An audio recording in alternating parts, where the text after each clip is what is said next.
pada lo. Sobat.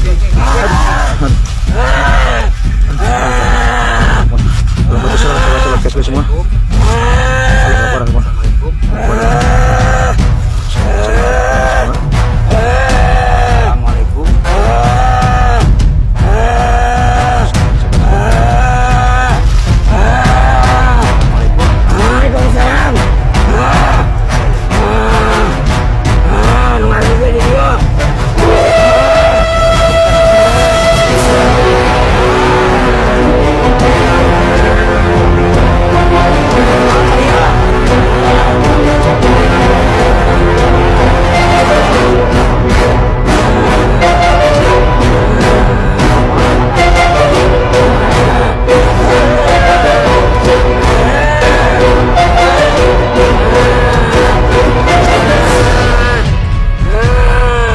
Sebelum lanjut nonton video ini, jangan lupa tekan tombol subscribe, nyalakan loncengnya, like, and share ke teman-teman kalian.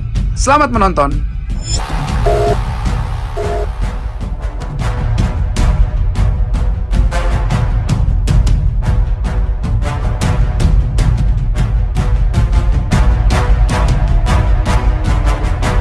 Keluarkan dunia dari hatimu. Dekatkan hatimu dengan keimanan.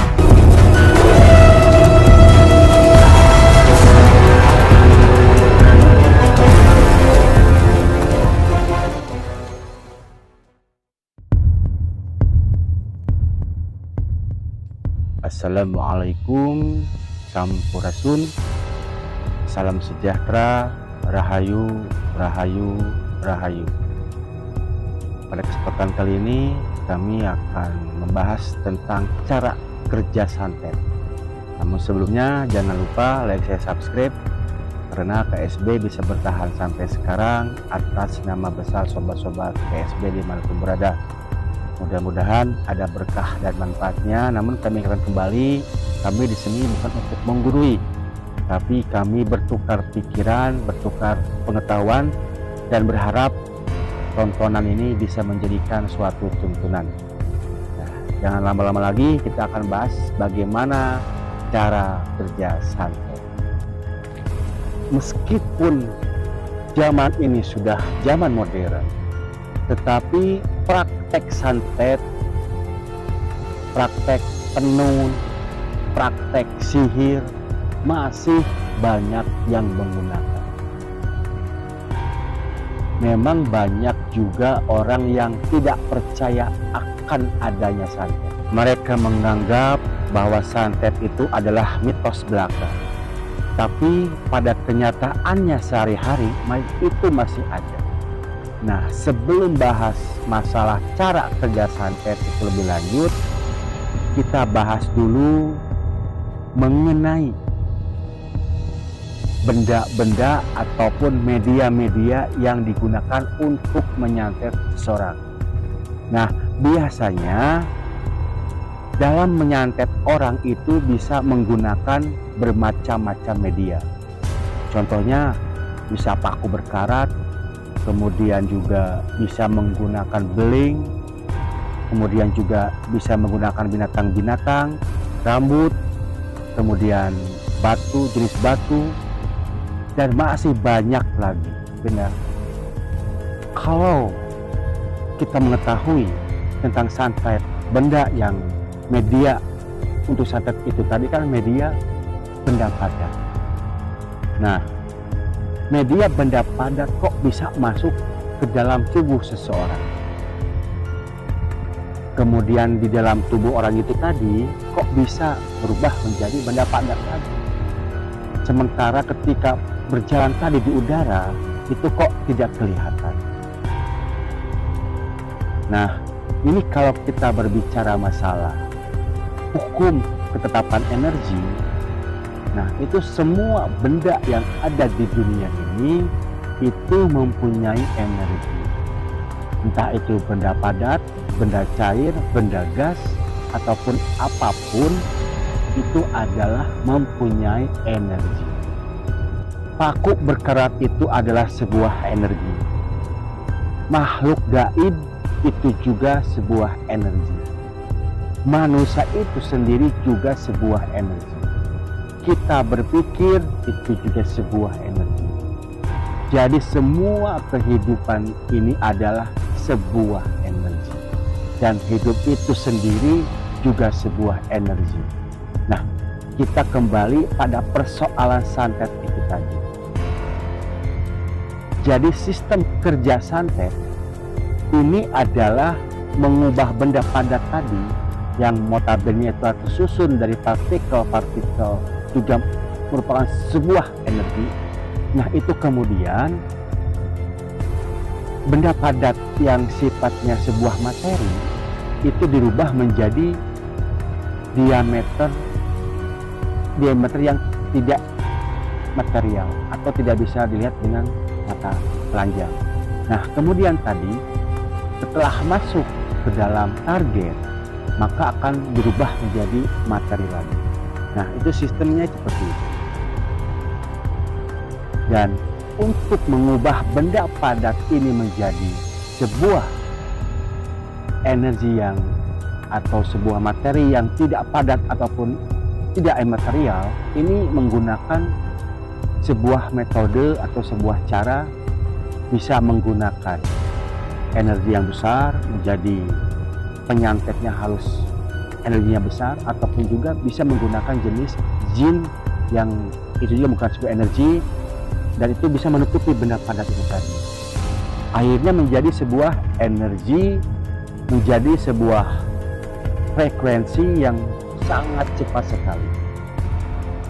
Jadi materi itu tadi dirubah menjadi sebuah frekuensi yang sangat cepat.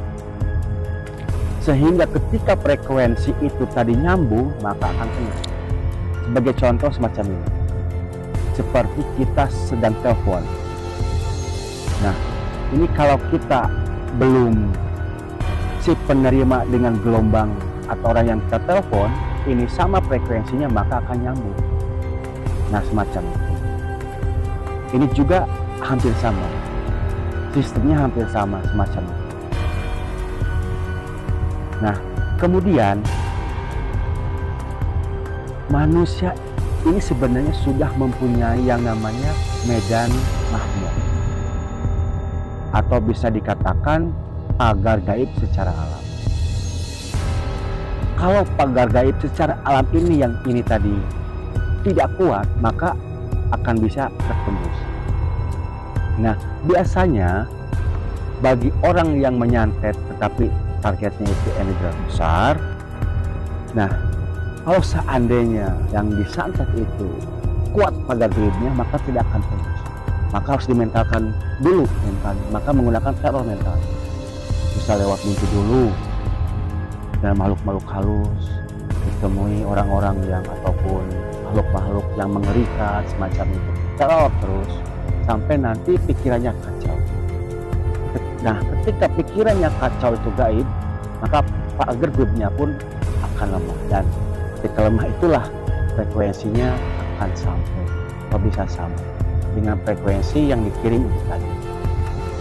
Jadi frekuensi dengan kirim itu tadi sangat mudah nyampe, dan itu bukan hayalan, itu bukan mitos. Setelah diselidiki dengan penelitian ilmu yang modern sekarang, terutama ini masalah ilmu fisika kuantum, hukum tekanan energi, ternyata itu sangat betul dan terbukti memang ada. Nah, ini masalah santet. Jadi permainannya adalah masalah energi. Bagaimana menyambung energi tadi supaya sama. Nah, orang menyantet itu tujuannya kan jahat. Energi yang dipancarkan atau yang dikirim adalah energi negatif. Kalau kita sudah terteror dengan menjadi takut, menjadi cemas, itu otomatis energi kita akan menjadi negatif. Sehingga apa? Bisa kena santet. Tetapi kalau kita kuat, kita tidak menganggap santet itu ada, dan kita selalu mendekatkan diri kita kepada Tuhan atau Sang Pencipta sebagai sumber kekuatan energi, otomatis secara alamiah pagar gaib kita akan kuat. Nah, ketika pagar gaib kita kuat dan energinya positif, nah ini ibaratnya berupa nyambung kabel itu akan konslet, tidak akan sampai. Ini negatif dan yang ini misalnya negatif dan kita positif, maka akan konslet. Jadi tidak akan bisa masuk dalam tubuh kita. Tetapi kalau energi kita negatif, maka energi akan masuk. Nah sebenarnya seperti itu sistem kerjanya santet semacam itu. Nah, bagaimana caranya agar kita semuanya ini bisa terhindar dari perbuatan-perbuatan jahat, terutama masalah santet? Yang utama adalah kita harus sering berdoa, kita harus semakin mendekatkan diri kita kepada Sang Maha Pencipta. Karena energi doa adalah energi positif.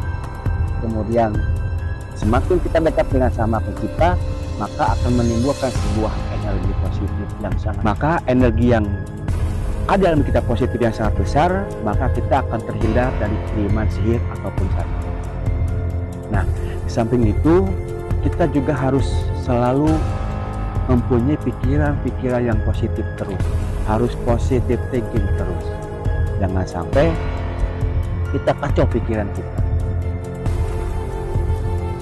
Dan juga dengan ketenangan, tenang, pasrah, bahagia, cinta, itu adalah akan menimbulkan sebuah energi positif yang sangat besar. Kalau kita bisa membangun perasaan cinta, membangun perasaan tenang, membangun perasaan damai di dalam diri kita, membangun perasaan yang bersyukur dalam diri kita, maka secara alamiah kita akan bisa terhindar dari pengaruh ilmu santet ataupun ilmu sihir. Nah, jadi itu bahasan kita kali ini, cara kerja santet. Mudah-mudahan bahasan kita kali ini bisa bermanfaat, khususnya buat saya pribadi, umumnya buat sobat-sobat KSB dimanapun berada. Dan kami di sini bukannya untuk menggurui, tapi kami di sini berbagi pengetahuan. Kuncinya mendekatkan diri kita kepada Allah, mempertebal keimanan kita, berpikir positif thinking, agar kita energi kita yang dalam diri kita semakin kuat dan pagar diri kita semakin kuat. Jangan lupa like dan subscribe karena KSB disebarkan sampai sekarang atas nama besar sobat-sobat KSB dimanapun berada. Kami mohon maaf yang sebesar-besarnya apabila ada salah-salah kata ataupun tingkah laku yang kurang berkenan. Assalamualaikum, sampurasun, rahayu, rahayu, rahayu, salam kuncup Nusantara.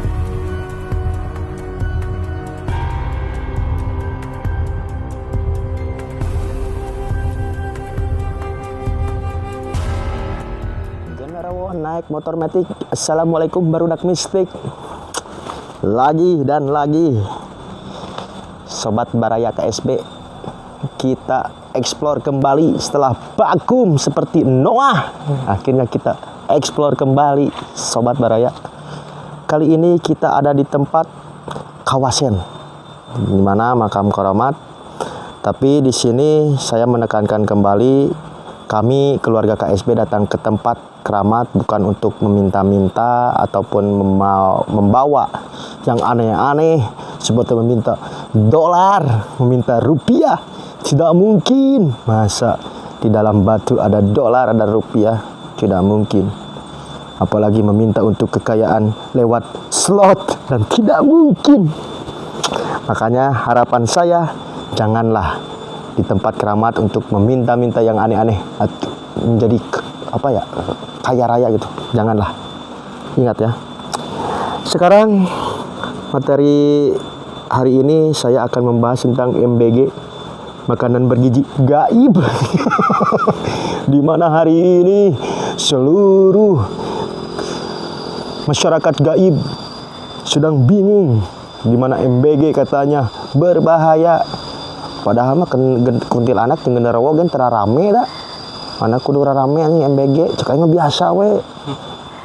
Padahal mah misalkan MBG di dunia gaib ya, genderuwo misalkan dahar suwir ayam keracunan, misalkan genderuwo modal jadi begang kan, jadi abombom gitu, punten abombom misalkan. kuntilanak misalkan, keracunan buah anggur misalkan. Kan lo pada terekelan tangkal gitu, keracunan buah anggur misalkan, gara-gara MBG gitu, makanan bergizi gaib. Tong jadi masalah gitu, misalkan aya masalah di nu MBG ayeuna, kita jadi pelajaran lah, berarti kudu evaluasi diri untuk pemerintahan gaib kali ini gitu. Yang harapanna mungkin untuk masyarakat gaib, geus lah MBG mending keneh diubahkeun we, ayeuna mending keneh genderuwo jeung kuntilanak dan lain-lain di tempat ini diberena ulah makanan bergizi lah, tapi pekerjaan gitu, tempat layak huni gitu, teu caricing di tempat-tempat nu karya gitu, loba reungit aslina anjeun teh tadi kegetret anjing. Dan masalah sieuna soalna engkong Ilham tidak takut kali ini, karena kenapa? Siang hari anjing. Sekali lagi ya, di tempat karuhun jangan pernah meminta-minta yang aneh-aneh, apalagi meminta uang. Sekali lagi, kekayaan tidak boleh. Dan sekali lagi, kita sebagai generasi muda yang tersisa di masa digital kali ini, di pemerintahan hari ini, jangan melupakan sejarah atau budaya karuhun, bahwasannya kita sekarang ada karena adanya karuhun yang sebelumnya. Hatur nuhun Sobat Baraya KSP. Wassalamualaikum warahmatullahi wabarakatuh.